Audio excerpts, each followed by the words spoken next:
Halo kids, apa kabar hari ini? Bertemu lagi pada kami, ada Kak Victor dan Bang Sam yang bakal menemani Anda di ibadah minggu ini. Oke, mudah-mudahan adik-adik semua sehat-sehat aja.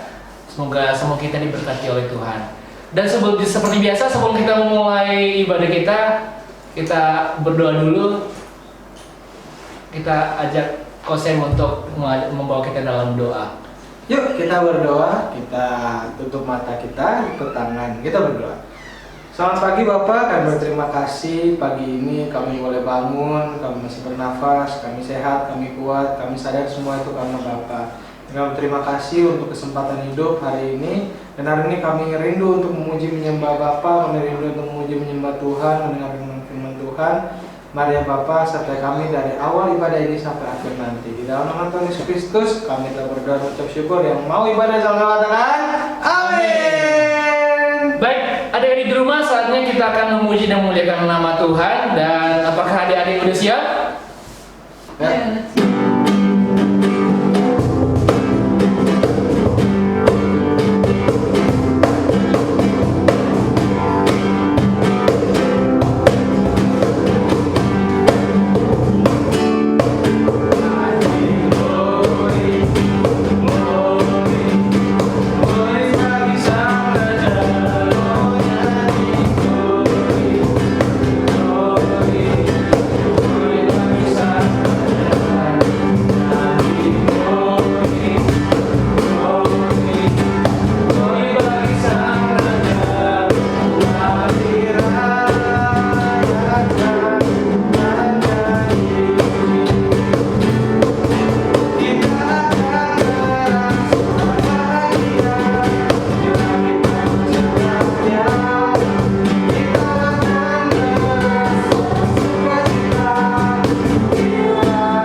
Nah sekarang kita akan mendengarkan kebenaran firman Tuhan yang akan dipimpin oleh Kak Heni. Nah yuk sebelum kita dengar firman Tuhan, kita lipat tangan, kita tutup mata dan kita berdoa. Bapa di sorga, kami ucap syukur, terima kasih Tuhan buat kesempatan pagi hari ini kami boleh menyanyi memuji nama Tuhan. Sekarang tiba waktunya kami mau mendengarkan cerita firman Tuhan, biar Engkau berbicara kepada setiap kami. Berkati setiap kami agar kami dapat mengerti firman Tuhan. Di dalam nama Tuhan Yesus kami berdoa dan ucap syukur. Haleluya. Amin. Shalom adik-adik. Apa kabar adik-adik? Bersama Yesus, aku dan kau dahsyat, luar biasa. Yes, yes, yes. Adik-adik, selamat bertemu kembali bersama Ibu Heni di ibadah sekolah minggu online GBI Tuhan Menyediakan. Hari ini Ibu Heni akan bercerita firman Tuhan tentang kisah Naaman. Adik-adik, hari ini Bu Heni mau cerita tentang kisah Naaman.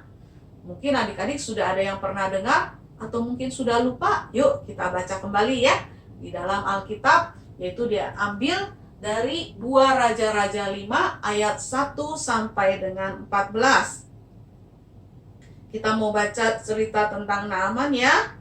2 Raja-Raja 5 ayat 1 sampai 14, judulnya Naaman disembuhkan.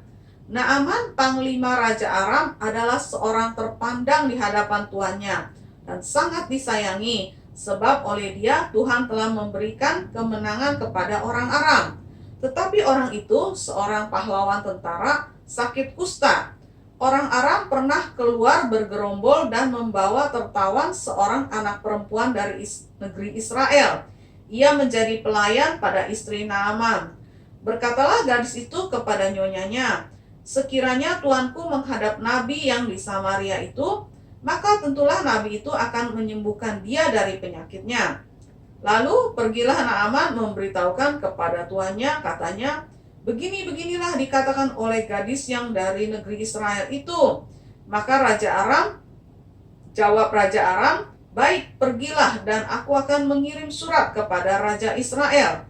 Lalu pergilah Naaman dan membawa sebagai persembahan 10 talenta perak dan 6.000 sikal emas dan 10 potong pakaian.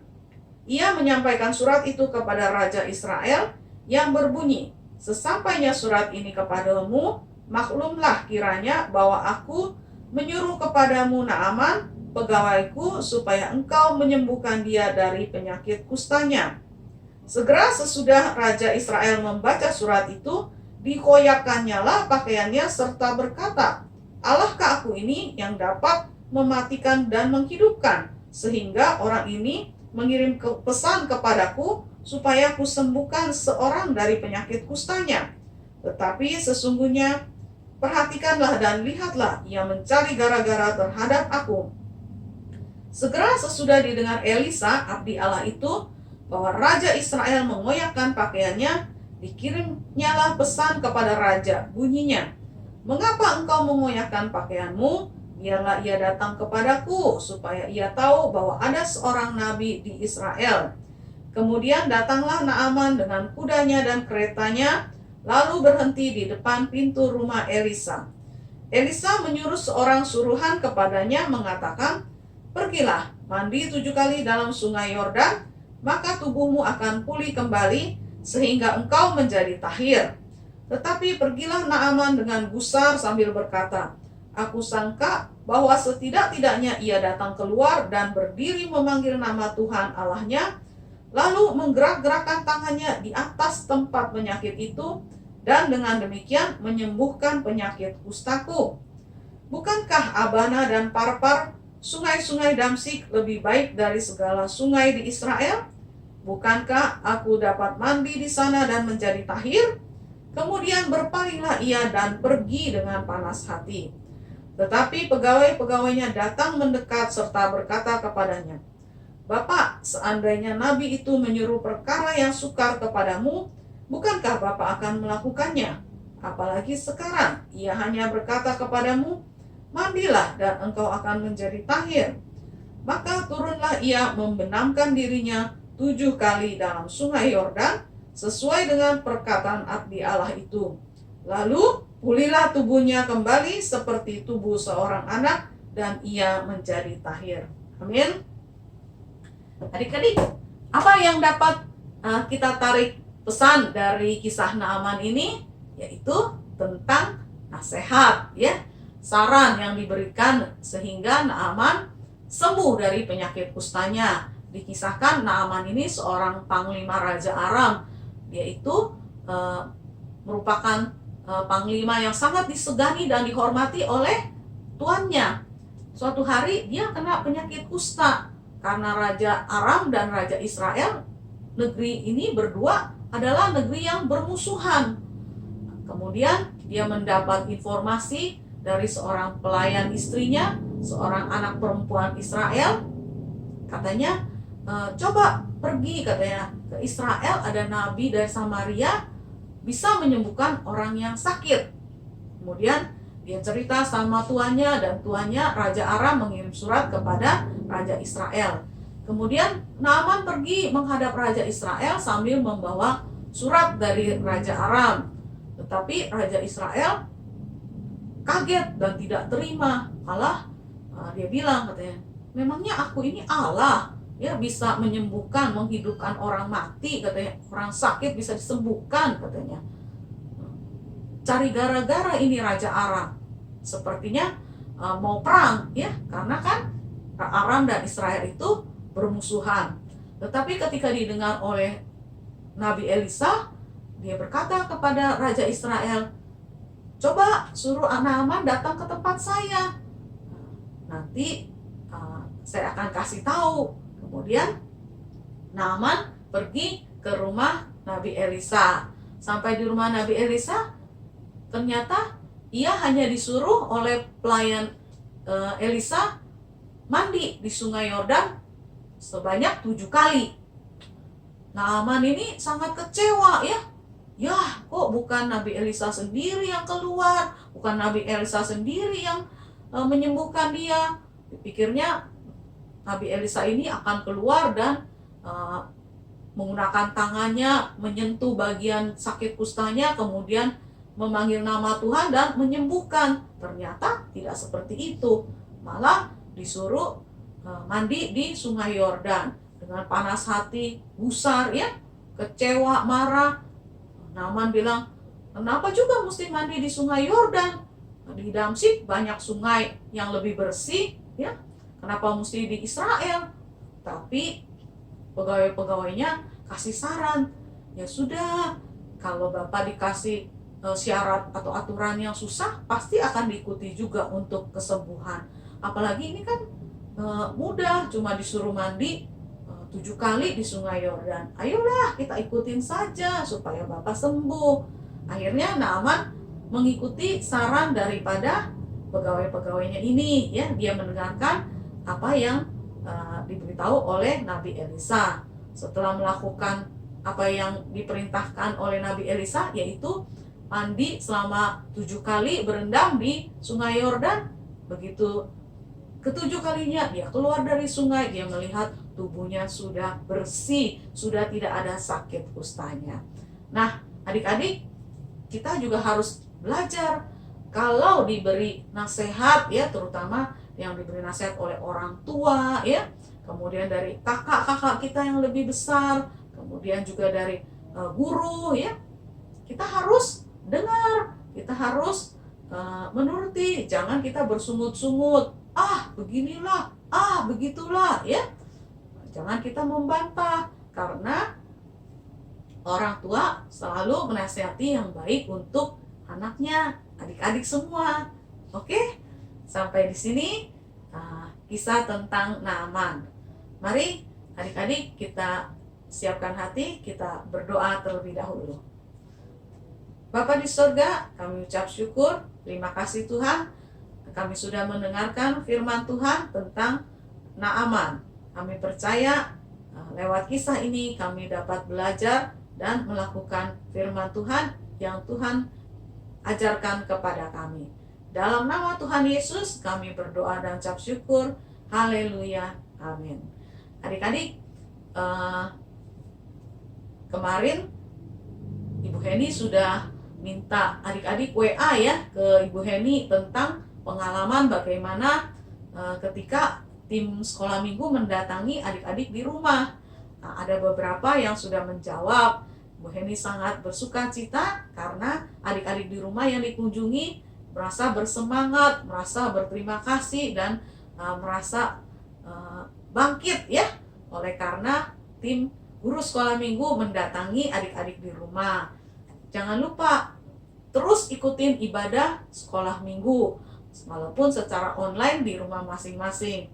Dan seperti biasa, Bu Heni ingatkan ya, setiap hari harus tetap berdoa, tetap menyanyi memuji Tuhan, dan tetap membaca Alkitab. Kemudian apa lagi? Iya, ajak papa mama, kakak adik, keluarga-keluarga, saudara-saudara yang ada di rumah melakukan mesbah keluarga, supaya kita menyenangkan hati Tuhan dan Tuhan Yesus memberkati kita semua. Sampai di sini kita akan jumpa kembali minggu depan. Tuhan Yesus memberkati adik-adik semua. Yo kids, gimana? Tadi udah dengar kan firman Tuhan hari ini dari Kak Eni? Keren ya, luar biasa banget firman hari ini. Nah, kalau aku sih tadi dari firman Tuhan tuh aku dapat bahwa kita tuh harus rendah hati. Karena rendah hati itu membuat kita menjadi dapat belajar dari orang lain dan menerima pelajaran dari orang lain juga. Nah, jadi buat kita jangan pernah untuk sekali-sekali jangan sombong, karena orang sombong Tuhan gak suka dan Tuhan benci banget sama orang suka. Seperti Naaman, dia awalnya dia sombong, makanya nggak sembuh-sembuh. Tapi ketika dia merendahkan hatinya mengikuti permintaan Elia, akhirnya dia disembuhkan. Nah, teman-teman, hari ini kita juga punya air emas yang akan dibawa oleh Kak Victor. Ya, buat adik-adik di rumah, Kak Victor ajak adik-adik untuk buka Alkitab dari Efesus pasal 4 ayat 2. Beginilah firman Tuhan. Hendaklah kamu selalu rendah hati, lemah lembut, dan sabar. Tunjukkanlah kasihmu dalam hal saling membantu. Demikianlah firman Tuhan. Wih, keren ya Mas hari ini. Nah, hari ini kita udah selesai ibadah dan hari ini kita mau doa bersama untuk menutup ibadah kita yang hari ini oleh Kak Victor juga. Yuk kita doakan. Oke adik-adik, kita bersatu dalam doa. Lipat tangan dan tutup mata. Tuhan Yesus, Engkau yang dimuliakan dan disembah dan dipuji untuk selamanya. Dan kami bersyukur kepadamu atas ibadah hari ini. Semoga ibadah hari ini yang telah kami ikuti menjadi berkat dalam kehidupan kami. Dan berkatilah hari-hari kami ke depan. Semoga kami selalu merasakan sukacita, merasakan damai walaupun dalam situasi pandemi ini. Berkatilah keluarga kami dan orang-orang yang kami sayangi. Amin. Bapa kami yang di surga, dikuduskanlah namamu, datanglah kerajaanmu, jadilah kehendakmu di bumi seperti di surga. Berikanlah kami pada hari ini makanan kami secukupnya, dan ampunilah kami akan kesalahan kami, seperti kami juga mengampuni orang yang bersalah pada kami. Dan jangan membawa kami dalam pencobaan, tapi lepaskanlah kami daripada yang jahat, karena Engkau yang punya kerajaan dan kuasa dan kemuliaan sampai selama-lamanya. Amin. Oke, sampai jumpa minggu depan. See you next time.